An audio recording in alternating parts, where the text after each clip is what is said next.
Monster Blood for Breakfast, Chapter 6. Yay! I couldn't help it. I let out an angry scream. I slammed the laptop shut again. Livy came running in from the bathroom in her bathrobe. She had a towel wrapped around her wet hair. A few shampoo bubbles clung to her forehead. Matt, what's wrong? She cried. Are you hurt? Bradley, I shouted. I shook my fists in the air. Her blue eyes went wide. She knows I'm always the calm one in the family. I'm the one who's good in emergencies. There's only one thing in the world that makes me totally lose it. Bradley Wormser. Livy wrapped the towel tighter around her wet hair. What did he do? She asked. Played one of his dumb jokes, I said. He messed up my computer, fixed it so it won't turn off. Won't turn off? Really? Did you try unplugging it and taking out the battery? Livy asked. She's pretty good with computers for an 8-year-old. Of course I tried that, I snapped. I pushed past her and headed to the door. Matt, where are you going? Livy called after me. To Bradley's, I said. Are you going to hurt him? Can I watch? I didn't answer. I stomped down the stairs and crossed the backyard and walked through Bradley's kitchen door. The kitchen was bright and warm and smelled of cinnamon. Mom and Mrs. Wormser must have been baking. Bradley was standing at the sink, squeezing a yellow cupcake in his hand. He had vanilla frosting smeared around his mouth. Sorry I can't share, he said. This is the last one. I stared at my tie-dyed shirt. I saw a spot on the pocket. Give me my shirt, I shouted. Now. Whoa, his brown eyes went wide. He shoved the whole cupcake into his mouth and swallowed it without chewing. What's your problem, Matt? I just borrowed it. Give it back, I demanded. I started across the room toward him. Okay. He started to pull off the shirt. He was so skinny I could see all his ribs.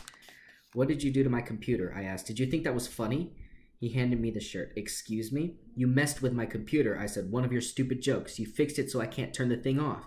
He shook his head. No way, you're crazy. And you're a liar, I shouted. No way, he repeated. He shoved back his scraggly hair with both hands. Are you sick or something? You're acting like a total nutcase. I stared at his skinny ribs. You look like a plucked chicken, I said with a laugh. Everyone calls you Worm, but they should call you Chicken Bones. His face turned bright red. Oh yeah, he cried. I could see he was hurt. You won't be making fun of me for very long, he said. I laughed again. You'll see, Bradley said. I found something awesome. It's going to make me bigger and stronger than even you, Matt, and then you'll talk to me with some respect. That's tough talk for a pile of chicken bones, I said. I know. I wasn't very clever, but I was still too angry to think clearly. I swung around and stomped out the kitchen door. At least I got my dad's shirt back. That made me feel a little better. Outside, I turned and looked through the window. Bradley was reaching for another cupcake. When I got home, Mom was sitting at the kitchen table. She had a tall glass of iced tea in her hand. She glanced at the clock over the sink when I walked in. Matt, hi. Were you at a swim practice? No, I said, rolling the shirt in my hand. I had to get something back from Bradley. She mopped her forehead with a paper napkin. I'm beat. I just got back from next door. Shirley and I baked 8 dozen chocolate and vanilla cupcakes today. Can you imagine? I snickered. Bradley was enjoying a few of them, I said. Mom groaned. Shirley and I told him he couldn't have any. They're for a big party on Saturday. Face it, Mom. He's a creep, I said. Mom frowned at me. Don't say that. He's your friend. You two have known each other your whole lives, and let's be honest, Bradley knows he can't compete with you in sports, or in science, or in popularity. So he does these things just to get your attention. He's still a creep, I said. My cell phone vibrated. I pulled it out of my jeans pocket. I had a text message from Bradley. Can I get your shirt back? Fits me better. Chapter 7. I worked on my science project till after midnight. The next morning, I woke up a little late. I pulled on my cool new black and white Raiders jersey and my jeans and hurried down to breakfast. Bradley was already at the kitchen table, gobbling down a toasted muffin. He stood up when I came in. Check it out, dude, he said. He stretched out his arms. He was wearing the same Raiders jersey. We're twins, he said, and slapped me on the back. Great way to start the day. Matt, want some eggs this morning? Mom asked. No time, I muttered. I have to go change my shirt. Before class began, Mr. Scotto called me to the front of the room. My brain spun. What did I do wrong this time? I couldn't think of anything. Did he want to talk about his broken windshield again? My heart started to pound as I stepped up to his desk. Morning, he said softly. He took my arm and led me out into the hall, away from the other kids. Kids were still at their lockers or making their way to their classrooms. I studied Mr. Scotto's face. I couldn't tell whether he was angry or not. He smelled like peppermint. I think it was his aftershave. He had a small cut on his chin from shaving. He leaned against the tile wall. How's it going? He asked. I shrugged. Okay, I guess. He nodded. I just wanted to say you're doing a great job with Bradley. I stared at him. Bradley? What kind of a job did I do with Bradley? I hated his guts. He told me you helped him think up an idea for his science project. He showed me his plans for his computerized birdhouse, and they're terrific. I exploded. His what? You'll have to work very hard to top him, Matt, Mr. Scotto said. Bradley's definitely the front runner for the science prize. His birdhouse is brilliant. Oh no, please, no. This was too much. I couldn't talk. I couldn't think. I felt as if my head was about to pop like a balloon. I never felt so angry, so furious in my life. How could Bradley do that to me? Did he really think he could get away with it? Win the prize by stealing my idea? I squeezed my fists so tight my fingernails dug into my palms. Mr. Scotto? I said through gritted teeth. I have to tell you something about that idea. He grinned at me. That was such a nice thing to do for Bradley, he said. I'm going to forget all about that little cheating thing. I'll let you make up that math test. Thanks, I muttered. What could I say? I needed that math grade. But I couldn't let Bradley get away with stealing my project, could I? Checking his watch, Mr. Scotto walked back into the classroom. Locker doors slammed. The hall was emptying out. I tried to calm down, but then I spotted Bradley in the corner, showing off his Raiders jersey to a couple of girls, and I couldn't stop myself. I hurled myself at him, grabbed him hard with both hands, and slammed him against the locker. He stumbled back, his eyes wide with surprise. His eyeglasses fell off and hit the floor. Behind me, a crowd had gathered. Where did they all come from? Fight, fight, fight, they began to chant. Fight, fight, fight, fight. Their voices rang in my ears. I saw red. I knew I was out of control, but I couldn't help it. I pressed Bradley against the locker with both hands and heard an angry woman's voice from down the hall. What's going on here? Mrs. Grant, the principal. The chanting stopped. The kids behind me didn't move. Mrs. Grant pushed through the crowd. She's a tiny woman, frail and old. She wears gray skirts and gray sweaters. She looks like a sparrow with short, shiny white hair. Stop it, she screamed. She grabbed my arm and pulled me off Bradley. Matt, are you fighting? She asked, still holding my arm. Oh no, oh no, oh no. I realized instantly that I was in huge trouble. Strike 3, the words flashed into my mind. Mrs. Grant slowly let go of my arm. She stared hard at me with her sharp black sparrow eyes. Strike 3 and you're out, I thought. Bradley slid to the side, smoothing out the front of his Raiders shirt. His face was very pale. He bent to pick up his glasses. You know I have no choice, Mrs. Grant said. The school rules say no fighting of any kind. I have to suspend you, Matt. I wanted to explain, but what could I say? Mrs. Grant shook her head. I don't understand, she said softly. Why would you do this on the day before the swim championship? You know how much our team is counting on you. This isn't happening, I thought. This can't be happening to a nice guy like me. Mrs. Grant pointed down the hall. Go clean out your locker, she said. I'm really sorry, Matt, but rules are rules. I'll call your mother right now to let her know. You're suspended from school for a week. Chapter 8. My legs felt weak. My mouth hung open in disbelief. I felt drops of sweat running down my forehead. Go, Mrs. Grant said, pointing again toward my locker. Suddenly Bradley spoke up. But we weren't fighting, he said. Mrs. Grant squinted at him. Bradley hung an arm around my shoulder. Matt and I are best friends, he told her. We were just goofing on each other. The principal frowned. I could tell she didn't believe Bradley. It wasn't a fight at all, Bradley said. We were acting out the scene we saw on TV last night. Yeah, that's right, I chimed in. It was an awesome fight scene. These two guys totally wrecked each other. Bradley and I thought it was funny. We were just pretending to be those crazy guys. The truth is, Bradley lied. He still had his arm around my shoulder like we were best friends. I wiped the sweat off my forehead with the back of my hand. My legs felt shaky and weak. Was Mrs. Grant buying our story? She had to, or I was doomed. She studied us both, rubbing her tiny pointed chin. The hall was silent. I never heard such a deep silence in my life. Okay, she said finally. Go back to class, you two. She turned to me. I didn't think you'd fight in school, Matt. You're too smart for that. Thanks, I stammered.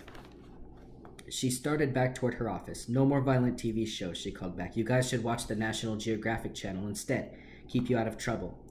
Bradley had a huge grin on his face. His brown eyes were practically twirling with excitement. He slapped me a high five. Dude, I saved your life, he whispered. I waited till Mrs. Grant turned the corner. Then I gave Bradley an angry shove. I should pound you, I said. Huh? He backed away. You wrecked my laptop with some dumb monster blood thing, I screamed. And after everything else, you stole my science project. I'm warning you. After the swim meet, you'd better hide, because I'll be coming for you. Don't get your boxers at a twist, Bradley replied. You can keep your dumb birdhouse. I have something new on the way. Something awesome. I had it sent overnight. My whole life is going to change big time. I laughed. You'll still be a worm. You'll see, Bradley said. I'll show it to you tonight. You won't be calling me names for long. Swim practice went on for 2 hours after school. We had a lot of practice races. Coach Widows had tips for us after each race. The championship meet was the next day, less than 24 hours away. This was our last chance to tune up. My 3 events were the 100-meter freestyle, the 500-meter freestyle, and the 200-meter butterfly. No one can touch me in these races. I always blow everyone out of the water. But this afternoon, Kenny Waters and Jake Dean tied with me on both events. After the second tie in the butterfly, we were holding onto the pool, trying to catch our breaths. Shaking off water, they both stared at me in surprise. Jake laughed. Did I get faster or did you slow down? He asked. I spit a mouthful of water at him. I let you two tie, I joked. I just wanted to give you a thrill. Coach Widows leaned over the pool. He's tall and lean with spiky black hair and the hairiest arms I've ever seen. We all call him Wolf, but not to his face. Concentration, Matt, he said to me. He tapped his temple. It isn't the physical, it's the concentration. Know what I'm saying? I nodded. I tapped my temple too. Widows is a pretty smart guy. I guess he could tell my mind kept slipping to other things. Like this morning, like coming so close to being kicked out of school. I got changed quickly and began walking home. The sun was already dropping behind the trees. The air grew cool, and deep shadows shifted over the sidewalks. I was half a block from my house when 2 men stepped out from behind a car and blocked my path. Hey, I cried out. They were both dressed in black pants and black hoodies. Their hoods were pulled down low over their heads. Their faces were hidden in the evening shadows. I tried to sidestep them, but they closed in tight on me. Don't move, kid, one of them said in a deep, low voice. Let me go, I screamed. What do you want? Chapter 9. They were both big and solid, built like tree trunks. Their dark eyes glowed from under their black hoods. A chill ran down my back. I wanted to run, but my legs were shaking so hard I could barely stand. I could see my house, so close, so close. One of them stuck out a big hand. He had jeweled rings on every finger. No trouble, Sonny, he said. That's right, his partner spoke up. He stuck out his hand too. I saw a tattoo of a spider on his palm. If you just hand it over to us, there won't be any trouble, he said. I tried to swallow. My mouth was suddenly as dry as cotton. Huh? Hand what over? I choked out. Who are you? We're your friends, Spider Tattoo replied. We only want to help you. He glanced behind him as if to see if anyone was watching. But, I sputtered. Don't act scared, Ringfinger snarled. You ordered it, but we need it back. I glanced around. Why wasn't there anyone on the street? Anyone who could rescue me? Ordered? I said. My voice came out shrill and high. I didn't order anything. Come on, kid, Spider Tattoo said. Don't make it hard on us. A terrible mistake was made. Truth, his partner chimed in. The stuff is dangerous. I mean, very dangerous. No joke. We can't let you keep it. His eyes kept darting all around. We never should have sent it, Spider Tattoo said. We'll get in big trouble if anyone finds out. Do you have it on you? His partner asked. Is it in your backpack there? Just hand it to me, okay? No problem. No, I started. I told you, I don't. Ringfingers pointed toward my house. You have it at home? You can give it to us there. We'll come with you. What were they after? What could be so dangerous? Why were they so desperate to get it back? I didn't know how to answer them. I only knew I didn't have it. You've made a mistake, I stammered. Bright white lights rolled over us. I glimpsed the man's faces, hard, tough-looking. I turned and saw a green car pull up to the curb. The passenger window rolled down. Mr. Scotto poked his head out. Matt, how's it going? How was practice? I dove to the car and grabbed the door handle. I leaned down close to Mr. Scotto. Those 2 men, I whispered. They're really scary. I don't know what they want. His eyes went wide. He gazed past me. Men? He said. I don't see any men. I swung around. They had vanished into thin air. Chapter 10. After dinner, I was up in my room, bending over my ivy plants. I was using plant shears to cut them back. I gasped as I felt cold, hard fingers wrap around my neck. Hey! Livy laughed. She pulled her hands away. Why do you love sneaking up on me like that? I asked. She shrugged. Because it's fun? Get me a garbage bag for the clippings, I said. Like I'm your servant? She gave me a push and danced away. Those plants are creeping along the floor, she said, like in a horror movie. One night they're going to creep into your bed and strangle you.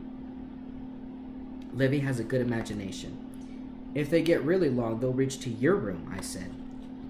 I heard loud thuds on the stairs. A few seconds later, Bradley came bursting into my room. My two favorite people, he exclaimed. Bye, Livy said, rolling her eyes. She hurried out as fast as she could. Bradley strode up to me, an excited grin on his face. He was wearing baggy khakis and my Shandy Hills swim team sweatshirt. I never gave it to him. He must have stolen it from my closet. Check this out, dude, he said breathlessly. I could smell spaghetti sauce on his breath. I tried to back away, but he had me cornered. He held up a small green plastic egg. I already took it out of the box. I couldn't wait. This is going to change everything, he said. He was so excited, his hands were trembling as he held up the egg. I ordered this online from a secret site, he said. I'm so psyched. I gazed at the plastic egg, the same size as a real egg. What kind of secret site? I asked. You can't get on it unless you know 3 secret passwords, Bradley said. He waved the green egg in front of his face. Know what this stuff does? He asked. Makes an omelet? I joked. It grows, Bradley said. Once you open the egg, it grows and grows, and if you eat it, you grow too, bigger and stronger. I rolled my eyes. Hello, Bradley, you are a total sucker. You really believe the stuff in this egg will make you grow? How can you be so dumb? How could you fall for another fake? No, Bradley said, breathing hard. No way this is fake. This stuff is for real, Matt. Know what I'm going to do? I shrugged. I can't guess. Bradley rolled the plastic egg in his hand. I'm going to eat just a tiny chunk, he said, just enough to make me gain weight and grow big muscles. Then I won't be a skinny worm anymore. I laughed. Give me a break, I said. I can't believe you're serious. I'm totally serious, Bradley said. After I eat this, I'll be a different person. I'll be strong and athletic. I won't have to copy you. I'll be better than you. But Bradley, kids will invite me to parties and choose me to be on their soccer teams and want to hang out with me, Bradley went on, and you'll stay home by yourself talking to your ivy plants. Let me see it, I said. He dropped the egg into my palm. It was warm and damp from his sweaty hand. I raised it close to read the words engraved in the green plastic, Monster Blood. Whoa, wait, I said. Suddenly it all came clear to me. Bradley, did you send for this last night when you were using my laptop? Bradley nodded. Yeah, so? The 2 men in black flashed into my mind. I pictured their hard faces, their dark, angry eyes. This monster blood had to be what they were after. Bradley ordered it on my computer, so they think I have it. But they're desperate to get it back because it's so dangerous. I stared at the innocent little egg. I used to have silly putty that came in an egg like this. So why were these 2 men so eager to get it back? What's wrong with this stuff? The plastic egg suddenly felt hot in my hand.